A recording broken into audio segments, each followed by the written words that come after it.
କଣ କରୁଛୁ ମିଲି? ଇଞ୍ଚଡ଼ଟା କାଟୁଛି।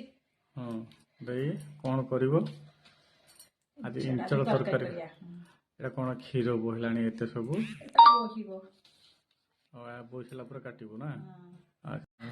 ଦେଇକି ତାହେଲେ ଆଜି ଇଞ୍ଚଡ଼ ତରକାରୀ କରିବ ନା? ହଉ ହଉ। କାଟି ହଉନି, ମୁଁ ପନିକିର ଧାର ନାହିଁ ରାଖିଛ।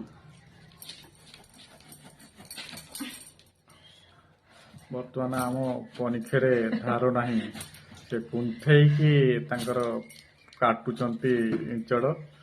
ଆଉ ଯାହା ହଉ, ହଁ ଆରେ ଆଉ ଅଳ୍ପ ଅଛି, ଆଉ ଅଳ୍ପ ଅଛି। ହେଇଗଲା ହେଇଗଲା। ଫାଇନାଲି ଦି ଫାଳ କରିଦେଲେ, ଦହସ ହେଇଯାଇଛନ୍ତି। ବର୍ତ୍ତମାନ ଇଞ୍ଚଡ଼ ତରକାରୀ ହବ। ହଉ ନେକ୍ସଟ କଞ୍ଚା ବେଳେ ପରିବା ହେଲା, ପାଚିଲା ପରେ ଫଳ। ଆରେ ମିଲି, କଣ ଇଞ୍ଚଡ଼ କଟା ସରିଲା ନା ସରିଲାନି ତୋର? ଚାଲିଛି ବା। ଆଚ୍ଛା, ଆଜି ହବ ତ ରୋଷେଇ? ହବ। ଖାଇବାକୁ ସିନା ଏତେ ସହଜ, ଠିକ ଅଛି। କାଟିବାଟା ଟିକେ କଷ୍ଟ ନା। ହଉ, ଏଇଭଳିଆ ପିସ୍ ପିସ୍ କରିଛ ତାହେଲେ ନା? ହଉ ହଉ ହଉ।